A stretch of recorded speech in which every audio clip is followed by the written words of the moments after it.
depuis le début du mois, donc nous avons entamé avec, ça a été ce que Samuel a ressenti dans son cœur, une série de prédications sur « Ma maison sera appelée ».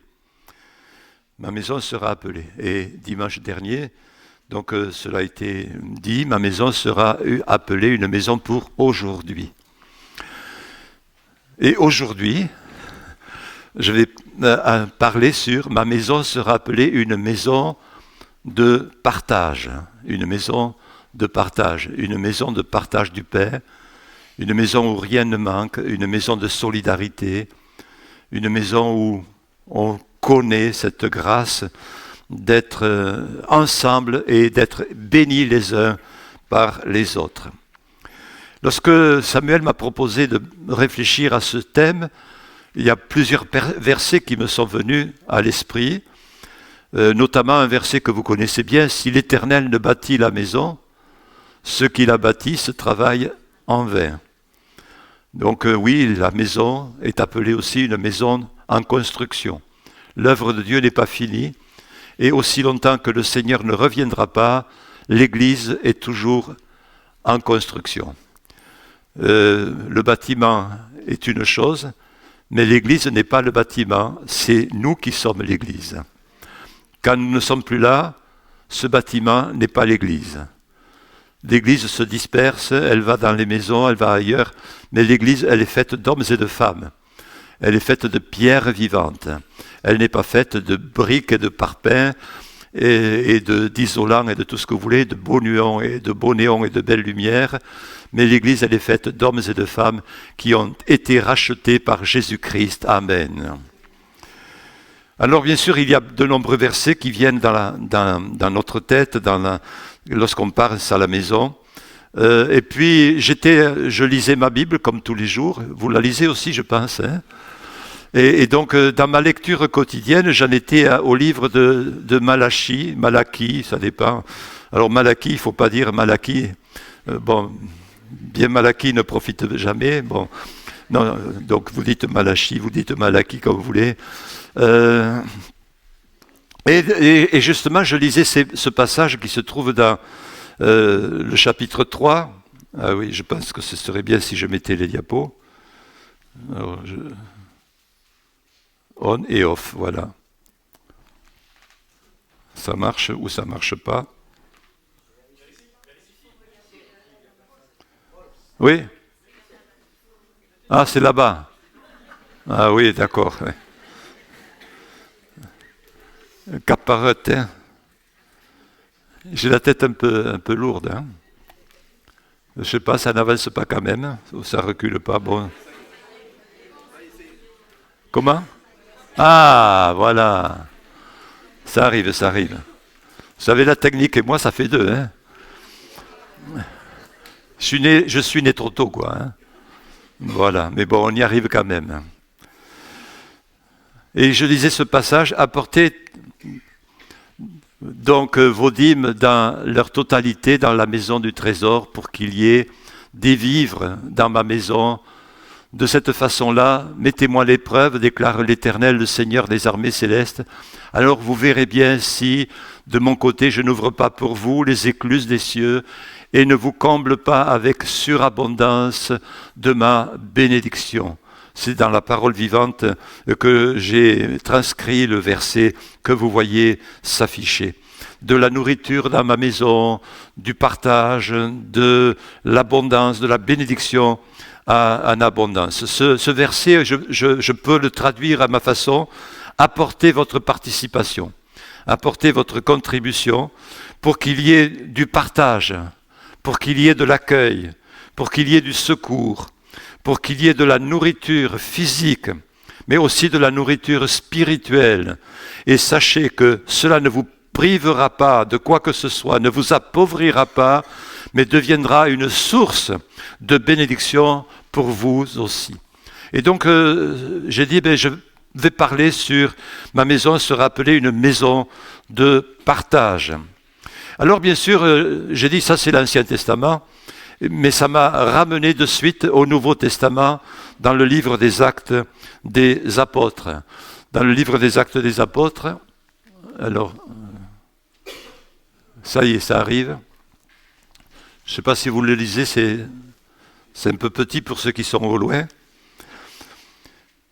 Tous ceux qui croyaient étaient ensemble et ils avaient tout en commun. Ils vendaient leurs propriétés et leurs biens et ils partageaient le produit entre tous en fonction des besoins. Ils étaient chaque jour d'un commun accord au temple. Ils rompaient le pain dans les maisons et ils prenaient leur nourriture avec joie et simplicité de cœur. Donc, j'ai eu à cœur justement de dire, ben oui, dans l'Église, il y a cette réalité spirituelle qui est le partage, qui est une nécessité, qui découle aussi de notre relation avec Dieu, de notre communion avec le Seigneur et de notre désir d'être en bénédiction les uns pour les autres. Bien sûr, ça parle de dons, ça parle de générosité, ça parle de participer. Et sur le coup, j'ai dit, oui, mais est-ce que tu vas prêcher là-dessus? Parce que tu vas devoir parler de générosité, de dons, de partage et donc de l'argent. Parce que c'est un thème délicat quand on parle d'argent. Mais c'est pourtant nécessaire. On ne peut pas partager si on n'a rien à partager. Et pour partager, il faut qu'il y ait de quoi partager. Et cependant, j'ai abordé ce thème dans toutes les églises où j'ai eu la joie et l'occasion de servir, parce que la parole de Dieu en parle tout simplement. La Bible nous donne de nombreux enseignements sur l'argent, sur son pouvoir, sur son usage, sur sa bénédiction et sur sa malédiction, sur l'abus ou le désintéressement, peu importe, les conséquences que cela peut avoir dans l'usage, le bon usage ou le mauvais usage de nos biens et de l'argent. Donc si je n'avais pas eu trop envie d'aborder ce sujet, c'est parce que le thème du don et le thème du partage a malheureusement a été galvaudé par certains prédicateurs. Alors, je ne sais pas si ça marche. Voilà. Il y a eu des abus. Il y a eu des abus du message, notamment le message de la prospérité. Et vous avez certainement entendu parler de ce message de la prospérité, qui consiste à dire aux chrétiens, aux croyants, écoutez, donnez, et vous allez être bénis, vous allez être riches, vous ne manquerez de rien, vous connaîtrez la prospérité, vous serez dans la surabondance. Mais ce thème donc n'est pas celui que la Bible enseigne. Cette pensée-là n'est pas ce que la Bible enseigne. Et malheureusement, je pense que si certains ont développé ce thème, ça a mené des dérives. Ça a mené des dérives, et surtout chez certains prédicateurs dans le monde, qui mènent un train de vie luxueux et même scandaleux. D'ailleurs, parfois, les médias, les télévisions, les informations ont parlé de certains pasteurs qui ont vécu dans les abus, qui ont une richesse colossale. Et bien sûr, ça jette le discrédit sur le témoignage de l'Évangile. Qui n'a jamais entendu parler de ces pasteurs qui vivent avec des fortunes colossales? Qui n'a jamais entendu parler ou vu une émission qui nous parle de ces choses scandaleuses?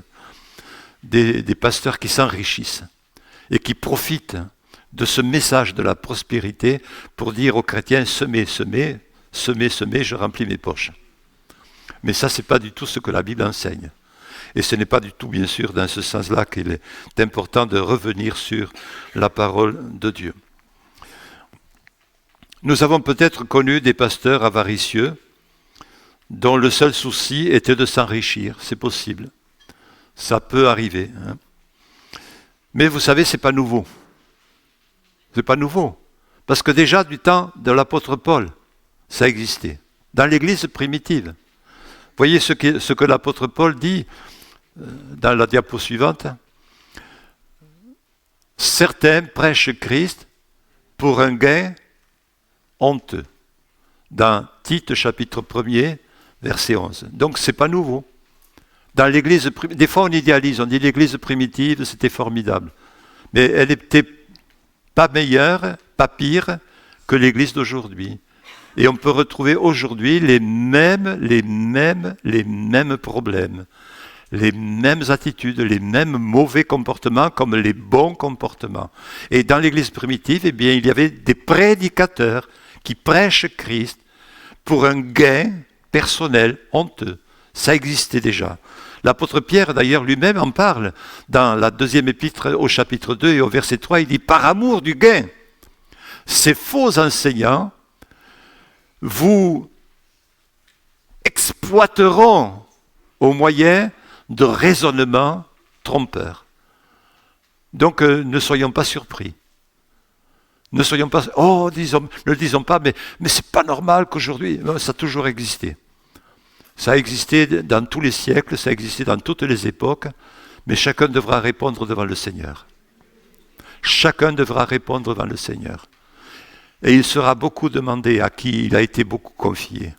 Et c'est pourquoi nous devons tous, chacun pour notre part, servir avec amour, avec désintéressement, avec foi, avec fidélité, sans placer nos intérêts au-dessus de quoi que ce soit, mais mettre les intérêts de Jésus au-dessus de tout. Amen. Est-ce que vous pouvez dire Amen à ça? Amen. Alors, c'est au nom de tous ceux, on va passer à la diapo suivante, c'est au nom de tous ceux qui, comme l'apôtre Paul, ont été honnêtes et sont sincères, et ce sont les plus nombreux. Ce sont les plus nombreux, ceux qui servent le Seigneur avec désintéressement, avec amour, avec le désir de glorifier Dieu. Certains ont abandonné des situations professionnelles intéressantes. Certains ont abandonné des fonctions dans le monde qui étaient très rétributives et ils ont accepté de servir le Seigneur pour un salaire bien moindre. Donc n'oublions pas tous ceux qui continuent à servir le Seigneur avec cet esprit de désintéressement, et gloire à Dieu, ils sont les plus nombreux. Amen. Et il est important donc, à cause de ce témoignage de ceux qui servent le Seigneur avec cet état d'esprit et cet état de cœur, de ne pas entrer dans la généralisation, en ne disant pas tous pourris, tous mauvais, tous intéressés. Non, merci Seigneur pour ceux qui servent encore avec un cœur humble, avec un cœur honnête, avec un cœur vrais, qui sont diaphanes et qui sont transparents. Pour ceux qui suivent le message de l'église du Narbonnais, eh bien, si vous le suivez en ligne, pour ceux qui le suivent en ligne, et pour ceux qui sont ici, je précise que dans cette assemblée, il n'y a pas de passage du panier pour récolter les offrandes. Il n'y a pas de passage du panier pour récolter les offrandes, qu'il y a juste un tronc, là, à la sortie, où vous êtes libre de mettre ou de ne pas mettre. C'est tout à fait libre, chacun est libre de faire comme il veut, comme il a résolu dans son cœur. Je voudrais dire que cette expérience du tronc, nous l'avons nous-mêmes expérimentée il y a des années en arrière, en 2006, lorsque je servais le Seigneur dans la ville de Lézignan. On avait supprimé le passage du panier, le passage de la corbeille. Et on avait mis un tronc pour que les chrétiens donnent librement, quand ils le voulaient, n'importe quand, à l'entrée, à la sortie, dans la semaine, c'était libre pour qu'ils puissent déposer leur offrande. Alors vous me direz, mais pourquoi cette lubie-là? Ce n'est pas une lubie, frères et sœurs. D'ailleurs, premièrement, c'est biblique. Dans le temple, il n'y avait pas de corbeille, mais dans le temple, il y avait un tronc. Premièrement. Deuxièmement, pourquoi? Eh bien, parce que je me suis aperçu, et ça, nous l'avons vu à Lézignan, et j'ai reçu le témoignage que ça s'est retrouvé dans d'autres églises. Quand on passait avec le panier, il y avait des frères et des sœurs, pour ne pas montrer à celui qui était, ou celle qui était à côté d'eux, qu'ils ne donnaient rien, qu'ils mettaient une enveloppe vide. On n'est pas là pour encourager l'hypocrisie. Si vous ne voulez pas donner, sentez-vous libre, vous ne serez pas jugé parce que vous ne donnez pas. Dieu aime chacun, quel qu'il soit, qu'il donne ou qu'il ne donne pas. Ce n'est pas pour cela que Dieu nous aime. Il nous aime parce qu'il nous aime, un point, c'est tout. Amen. Donc on a dit, c'est pas la peine d'encourager certains à se sentir obligés de mettre une enveloppe vide. Non. Vous donnez si vous pouvez, vous donnez ce que vous voulez, que chacun donne comme il l'a résolu dans son cœur.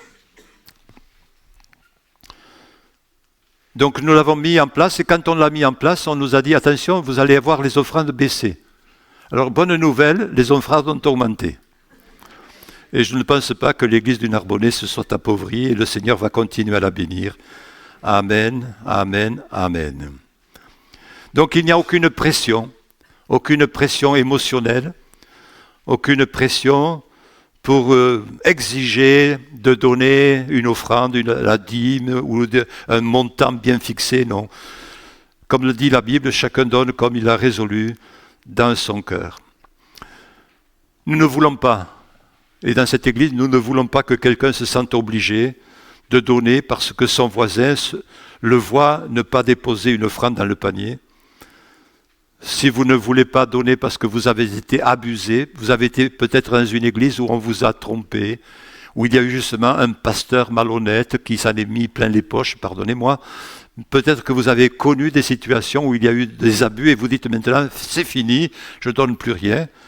Bien que le Seigneur vous guérisse de cette blessure, mais vous êtes libre de ne pas donner. Peut-être que vous passez par des moments difficiles, des situations financières compliquées, et Dieu le sait. Peut-être que vous êtes divorcé et que votre ex ne vous verse pas la pension alimentaire et que vous devez subvenir à vos besoins et aux besoins de votre famille, de vos enfants. Dieu le sait. Chacun est libre de faire selon ses possibilités, comme il l'a résolu dans son cœur. Peut-être que vous êtes au chômage et que le chômage est arrivé à son terme et que vous n'avez pas retrouvé un boulot et que vous avez des difficultés financières. Bien, vous êtes libre aussi et Dieu ne vous exige rien. On va prier pour que Dieu vous donne un travail. On va prier pour que la grâce de Dieu intervienne et que vous ayez la possibilité à nouveau de pouvoir participer pour servir et encourager d'autres personnes et pour bénir ceux qui en ont besoin. Vous êtes les bienvenus, quelle que soit votre situation. Et il n'y a aucun message ici ce matin pour faire un message de culpabilisation, de pression, quel qu'il soit, mais simplement pour rappeler que nous sommes là pour servir Dieu ensemble. Amen. Amen et Amen. Donc pas de quête. Voilà. Ça va, bonne nouvelle, hein? Alléluia. Il y a des petites pièces, il y a des grosses pièces, mais ce n'est pas un problème. Alors la gestion de l'argent, c'est une source de stress. Je parle de l'argent au quotidien. Hein. Qui n'a pas de soucis des fois, hein? C'est une source de stress, la gestion de l'argent. Nous avons tous connu des moments stressants avec l'argent. Et je pense que dans les foyers, il y a des moments stressants avec l'argent. D'ailleurs, on a fait l'étude que la plupart des divorces ne viennent pas de certaines incompatibilités, mais souvent de problèmes de tensions financières, de disputes au sujet de l'argent. Ce n'est pas toujours le résultat de l'infidélité, mais de problèmes financiers, de querelles d'argent, tournant autour des dépenses et de la gestion. Et même, je dirais qu'un conflit générationnel entre parents et enfants peut provenir aussi de cette gestion de l'argent au quotidien. Oui, c'est une réalité, l'argent est une source de stress. Vous n'avez jamais eu de soucis avec l'argent, que Dieu vous bénisse. Si vous n'en avez pas, tant mieux pour vous. Mais ceci ayant été dit, je vais vous poser une question toute simple. On va passer à la diapo suivante. Qui est riche? Ah, ça c'est une question délicate. Hein? Qui est riche? Je ne vais pas dire de lever la main. Hein?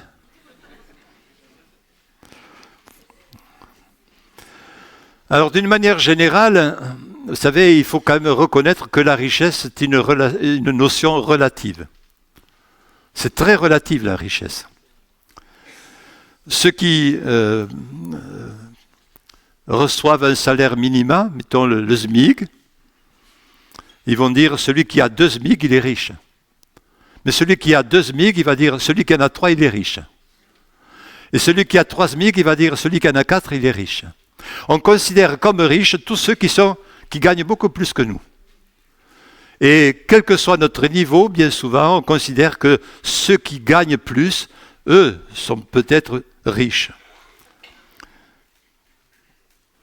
La définition de la richesse est toute relative d'un point de vue, je dirais, humain. D'un point de vue humain. Mais quelle est la définition de la richesse aux yeux du Seigneur? Vous savez, on pourra toujours trouver des gens qui sont plus riches que nous. C'est une réalité. C'est une réalité.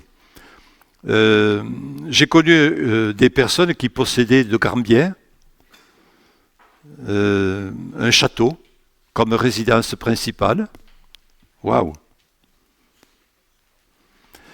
Plusieurs voitures de luxe, pas des 2 chevaux, hein, non.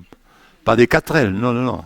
De belles voitures, là, des Mercedes, Ferrari et compagnie. Un petit yacht sur le quai, là-bas, je ne sais pas, pour la Nouvelle ou ailleurs, hein, peu importe. Je dis ça par la Nouvelle, mais je les ai connus, mais ils n'étaient pas d'ici. Hein. Et un m'a dit un jour, mon yacht, c'est une petite barque.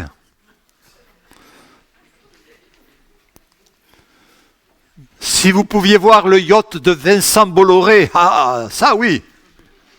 Oui, on trouve toujours plus riche que soi. Hein. D'ailleurs, l'Ecclésiaste a dit que celui qui aime l'argent n'est jamais rassasié par l'argent et il en désirera peut-être toujours plus et toujours davantage. Alors la richesse est toute relative. On va passer à la diapo suivante. Ça marche mieux qu'avec moi. Hein. Merci, hein, au fond. Alors nous ne sommes peut-être pas conscients, mais nous sommes riches de bien des trésors autres que l'argent. Il n'y a pas que l'argent qui compte dans la vie. Vous êtes d'accord avec ça? Amen. Hein? Quand nous étions enfants, à la colo, on chantait un chant d'enfant, vous savez. Je suis plus riche qu'un millionnaire, Dieu prend soin de moi. Je suis plus riche qu'un millionnaire. Ah voilà, il y en a qui le savent encore. Hein? Ouais. On était des fauchés de fauchés. Hein? Mais Dieu prend soin de moi. Quelle richesse! Ça, c'est une richesse extraordinaire. Hein? Ah, avoir la grâce de Dieu dans nos vies, avoir la joie du salut, connaître la force de Dieu dans les épreuves. La vie d'un homme ne dépend pas de ses biens. Donc, il n'y a pas que les biens qui comptent dans la vie, dans l'existence. Et merci Seigneur pour la santé, merci Seigneur pour bien d'autres choses encore. Combien nous devons être reconnaissants déjà à Dieu pour tout ce que nous avons.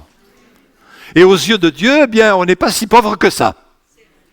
Eh oui, aux yeux de Dieu, nous ne sommes pas du tout pauvres.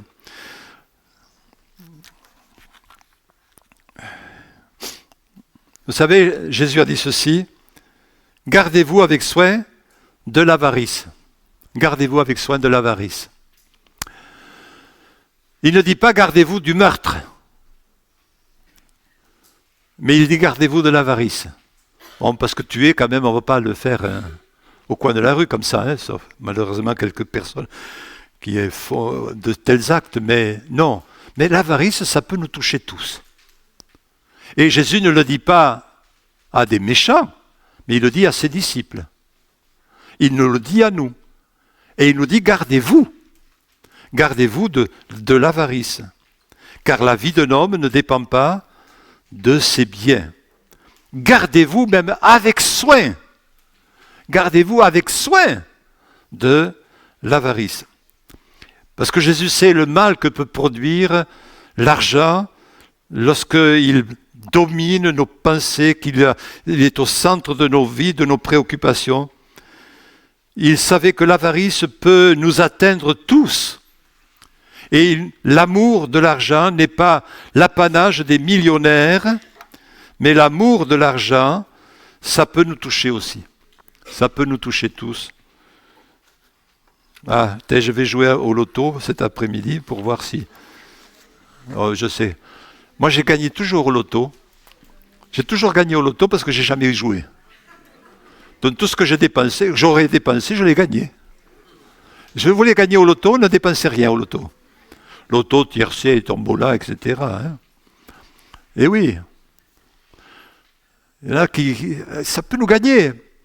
Combien de chrétiens parfois se laissent dire ah, je vais m'en sortir. Moi j'ai connu un frère, vous savez, il était dans une grande détresse parce qu'il jouait au tiercé.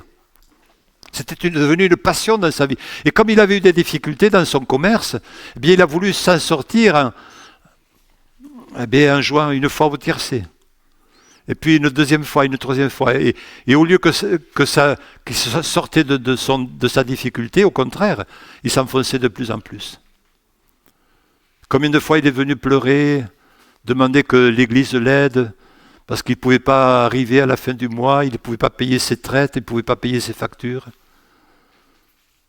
Et plus d'une fois, l'Église l'a aidé, pour diverses raisons.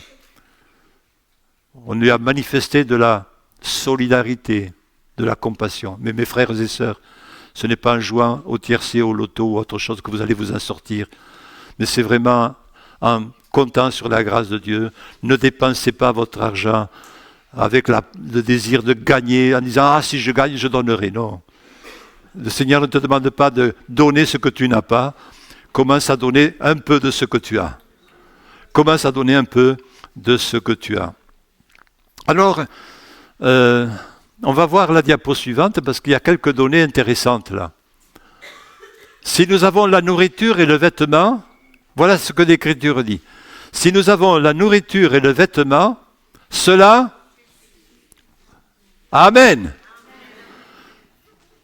Vous allez manger à midi? Bon appétit. Moi aussi, je vais manger.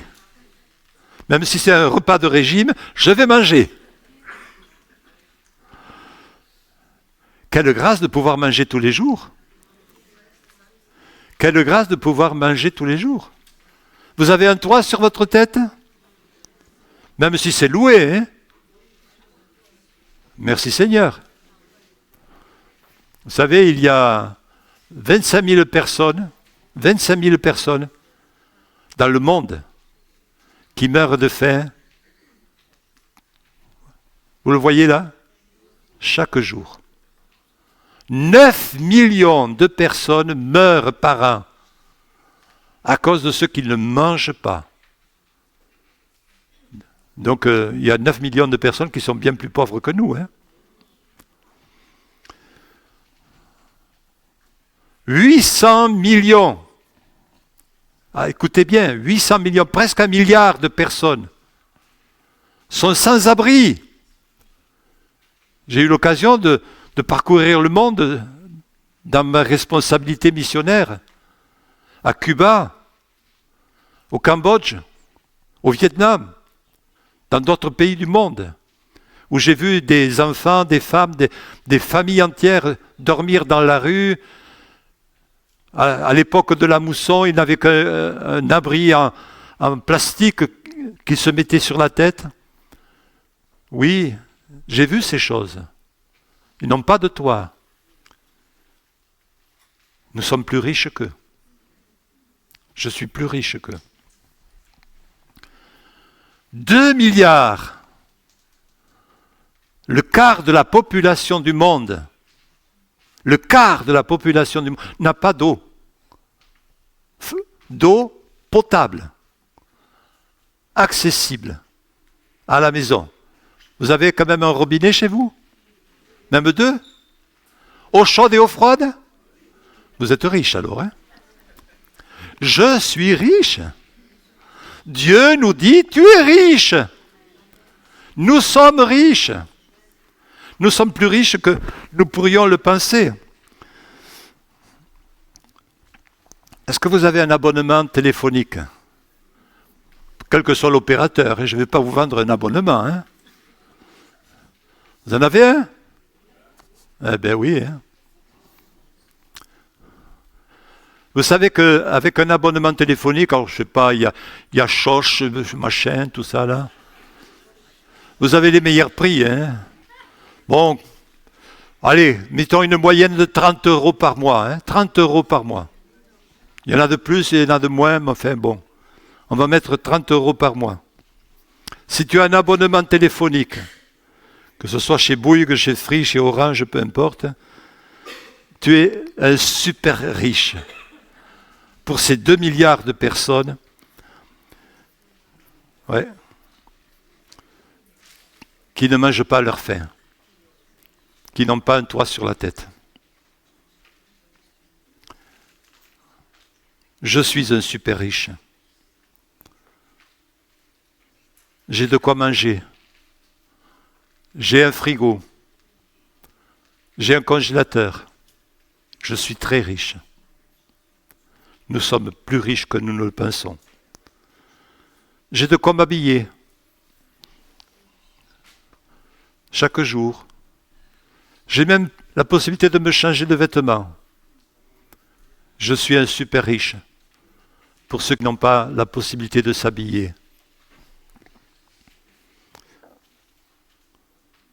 Tu as un smartphone?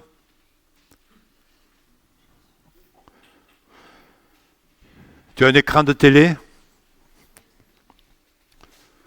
Tu as un compte en banque?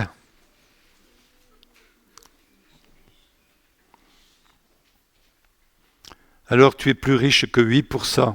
Tu appartiens, aux 8% de la population du monde qui ont ces choses. 8%. Ça veut dire que 92% des personnes dans le monde n'ont pas cela.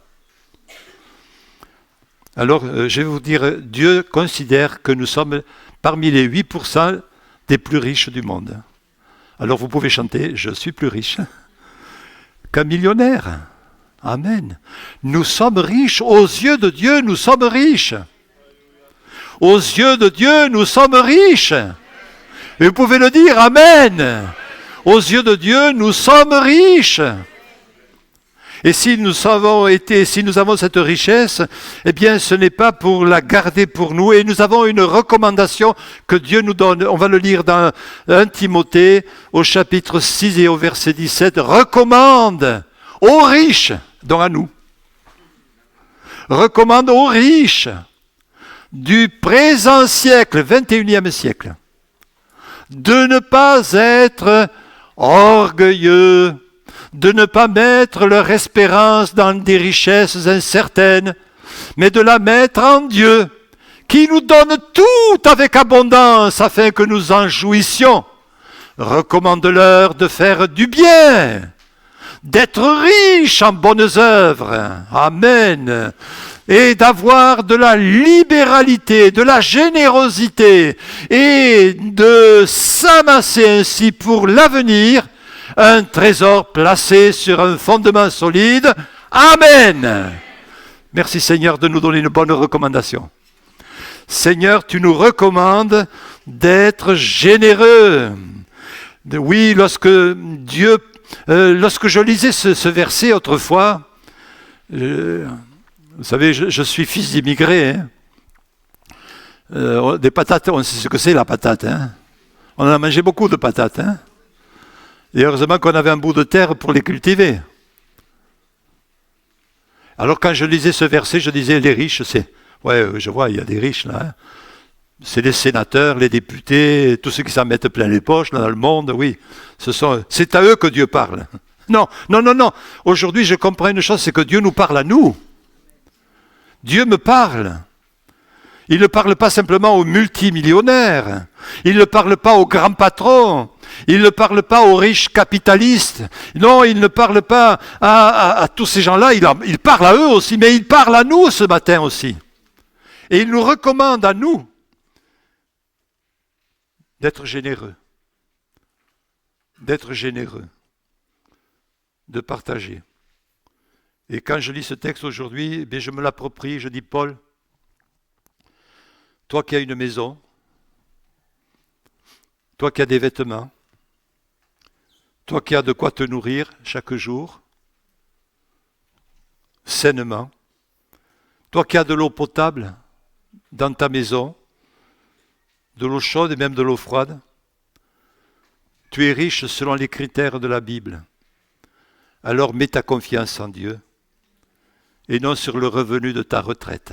Retraite pastorale. Alléluia. Ne mets pas ta confiance dans tes revenus quels qu'ils soient. Mais fais du bien autour de toi. Sois riche en bonnes œuvres. Et de la libéralité, de la générosité pour les œuvres de Dieu, pour la maison de Dieu, pour le royaume de Dieu. Et tu ne manqueras de rien. Partage ton pain avec celui qui a faim. Frères et sœurs, je vous assure, je vous dis de tout mon cœur, c'est la vérité. Avec Dieu, on ne manquera de rien. L'Éternel est mon berger, je ne manquerai de rien. Avec l'Éternel est mon berger, je ne manquerai de rien. Merci Seigneur. Quand on s'approprie cette parole de l'Écriture et qu'elle nous interpelle et qu'elle nous invite à faire le bien, à être généreux pour l'œuvre de Dieu, à soutenir le ministère de Dieu, l'œuvre de Dieu, l'évangélisation, l'édification de l'Église, pas des murs simplement, mais de l'Église dans l'esprit et dans la réalité spirituelle. Alors, si nous nous intéressons aux pauvres et à ceux qui sont dans le monde et qui ont besoin d'être aimés, secourus et aidés, si nous nous intéressons aux projets missionnaires, des besoins missionnaires de ceux qui travaillent dans des pays pauvres, et si nous sommes là pour les appuyer, les soutenir et participer à leur œuvre, alors Dieu ne nous laissera manquer de rien. Amen. Alléluia. Pardon. Oui, dans l'Église primitive, aujourd'hui dans l'Église, il n'y a pas besoin de... Il n'y a pas des Lévites. Il n'y a pas des Lévites comme dans l'Ancienne Alliance. C'est pourquoi le texte de Malachie parlait des besoins des Lévites, du temple, etc. Portez vos dîmes dans le trésor. Il n'y a pas de prêtrise selon la loi de Moïse, mais il y a des besoins, et c'est ce que nous avons vu dans l'Église primitive. Il y avait des besoins. Et dans la Nouvelle Alliance, il y a aussi des besoins matériels, des besoins spirituels, des besoins dans lesquels la solidarité doit être vécue. Les besoins de son œuvre, les besoins des uns et des autres, nous parlent de cette nécessité d'être généreux. Jésus a dit que celui qui a 2 tuniques partage avec celui qui n'en a pas, et que celui qui a de quoi manger fasse de même. Dans Actes, vous le connaissez, nous l'avons vu, tous les croyants vivaient ensemble et ils mettaient tout en commun. Nul ne disait que ses biens lui appartenaient en propre, et il n'y avait parmi eux aucun nécessiteux. Si quelqu'un possède les biens de ce monde, et s'il voit son frère dans le besoin et lui ferme son cœur, comment l'amour de Dieu demeure-t-il en lui? Voilà les textes du Nouveau Testament. Et l'Hébreu dira, n'oubliez pas la bienfaisance et la mise en commun des biens, ce sont de tels sacrifices qui plaisent à Dieu. Alors il y a de nombreux exemples de générosité dans la parole de Dieu. On peut passer à la diapo suivante. Il y a les femmes qui assistaient Jésus dans son ministère. Il y avait la pauvre veuve qui a mis tout ce qu'elle avait dans le tronc. Il y a Zachée qui, une fois converti, donne la moitié de ses biens aux pauvres. Il y a Pierre et André, Jean et Jacques qui laissent la barque pour suivre Jésus et pour le servir. Oui, il y a Barnabas, le Lévite, qui donne le prix de son champ quand il le vend dans le livre des Actes des Apôtres. On voit que la libéralité, la générosité, elle s'exerçait dans l'Église et c'est important que cela soit aussi une réalité aujourd'hui dans l'Église de Jésus, dans le corps de Christ. Que chacun de vous, comme cela nous l'a été rappelé dimanche, il y a 15 jours, on peut passer à la diapo suivante, que chacun de vous, le premier jour de la semaine, mette à part chez lui ce qu'il pourra selon sa prospérité. Ce n'est pas une loi. Ce n'est pas une loi, c'est une générosité qui est pensée, qui est réfléchie et qui est régulière. C'est de la discipline qu'il faut avoir. Et je vous encourage à avoir cette discipline personnelle, dire je veux servir Dieu, je veux accomplir l'œuvre de Dieu, je veux bénir l'œuvre de Dieu avec ma générosité. La dîme n'est pas une institution.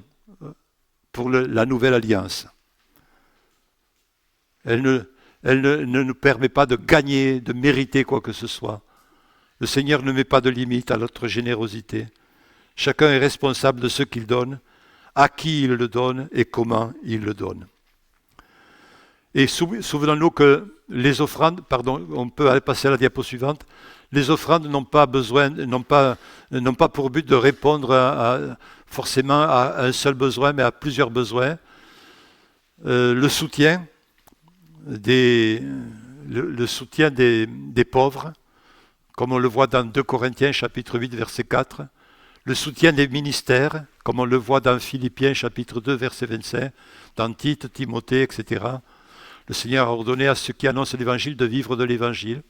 Ce n'est pas une obligation. Paul a travaillé de ses propres mains quand la situation l'a nécessité. Et je connais de nombreux pasteurs aujourd'hui en France, Assemblée de Dieu, qui pour subvenir aux besoins de l'œuvre de Dieu, parce que les églises sont petites ou ils sont en construction pour diverses raisons, travaillent aussi à côté dans un travail séculier.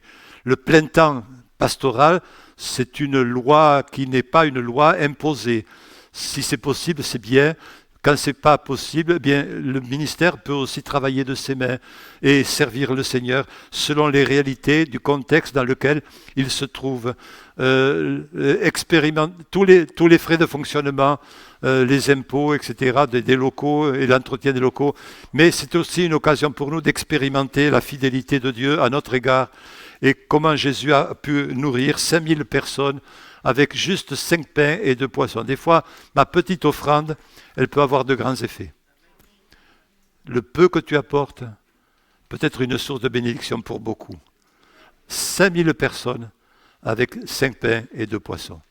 Ne méprise pas ce que tu apportes, mais gloire à Dieu pour ce que tu apportes. Et cela est suffisant pour que Dieu le multiplie et pour que cela soit une source de bénédiction pour un grand nombre. On va voir l'avant-dernière diapo. Dieu ne nous demande jamais plus que ce que nous avons. Certains disent donc, si j'étais riche, je donnerais, mais Dieu dit ceci, quand je vous ai envoyé sans bourse, sans sac, avez-vous manqué de quelque chose? Nous n'avons manqué de rien. Donc ce que nous pouvons apporter, Dieu ne nous laissera pas manquer. Ils répondirent de rien. Dieu s'engage à notre égard à ne nous laisser manquer de rien. Il pourvoira à tous nos besoins. À lui soit toute la gloire. Et j'aimerais conclure ce message par un dernier texte qui se trouve dans Proverbes chapitre 21, verset 20. Ce verset, je le laisse comme un point de conclusion. De précieux trésors et de l'huile sont dans la maison du sage. Mais un homme insensé les engloutit. C'est la version crampon.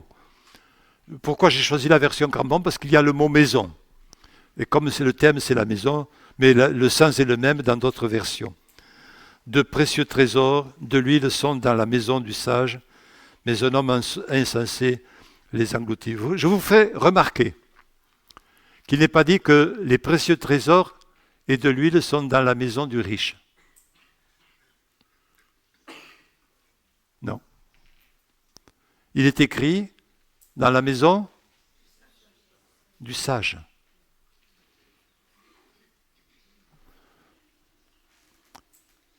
Dieu ne fait pas la différence entre le riche et le pauvre, mais entre le sage et l'insensé.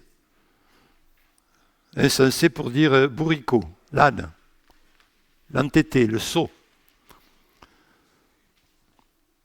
Dieu ne dit pas que la maison du riche, c'est là qu'abondent, dans la maison du riche, qu'abondent les richesses. Mais il dit que les richesses abondent dans la maison du sage, la sagesse. Vous savez, la gestion de l'argent, c'est une question de sagesse. La gestion de l'argent, c'est une question de sagesse, de savoir-faire, d'intelligence, de sagesse, de savoir vivre avec ce que l'on a et non pas avec ce que l'on n'a pas. C'est une question de sagesse. Et c'est important de comprendre qu'on ne vit pas avec... On ne dépense pas plus que ce qu'on gagne. On ne doit pas vivre au-dessus de ses moyens. C'est pas parce que le voisin il a ça que toi tu es obligé d'avoir ça. C'est pas parce que quelqu'un a acheté la dernière cocotte, super cocotte, je sais pas, qui fait des miracles, tu peux faire avec ta vieille casserole, mais ça marche, tu mangeras quand même. Et des fois, on se laisse gagner par des trucs à la mode, des trucs, et on dépense de l'argent, mais on dépense plus que ce qu'on a. Non, c'est dans la maison du sage qu'il y a de la richesse.